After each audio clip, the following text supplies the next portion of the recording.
সনাতন ধর্মাবলম্বীদের সবথেকে বড় উৎসব শারদীয় দুর্গা উৎসব। আর এই দুর্গাপূজা উপলক্ষে পঞ্চগড় জেলায় জেলা প্রশাসনের পাশাপাশি যেকোনো ধরনের অপ্রীতিকর পরিস্থিতি এড়াতে কঠোর নিরাপত্তা ব্যবস্থা গ্রহণ করেছে নীলফামারীর ড্যাব ১-৩। জেলার প্রায় ২৯টি পূজামণ্ডপকে ঘিরে ইতোমধ্যেই মোতায়েন করা হয়েছে ড্যাব সদস্য। এছাড়া সামাজিক যোগাযোগ মাধ্যমে গুজব রোধে কাজ করছে বিশেষ সাইবার মনিটরিং টিম।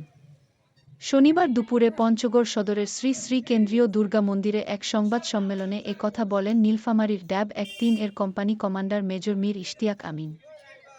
প্রেস ব্রিফিংয়ে নীলফামারীর ড্যাব ১৩ এর অতিরিক্ত পুলিশ সুপার শেখ মাহফুজার রহমান, শ্রী শ্রী কেন্দ্রীয় দুর্গা মন্দিরের সভাপতি প্রদীপ কুমার ঘোষ, সাধারণ সম্পাদক মধুসূদন বণিক রনিসহ প্রিন্ট ও ইলেকট্রনিক মিডিয়ার সংবাদকর্মী ও ড্যাব ১৩ এর সদস্যরা উপস্থিত ছিলেন। দুর্গাপূজা বর্তমানে শুধু হিন্দু সম্প্রদায়ের জন্যই নয়, এটি এখন সার্বজনীন উৎসব। হিন্দু সম্প্রদায়ের বৃহত্তম এই ধর্মীয় উৎসব অনুষ্ঠানের জন্য সার্বিক সাফল্য কামনা করছে র্যাব। বাংলাদেশ সাম্প্রদায়িক সম্প্রীতির দেশ।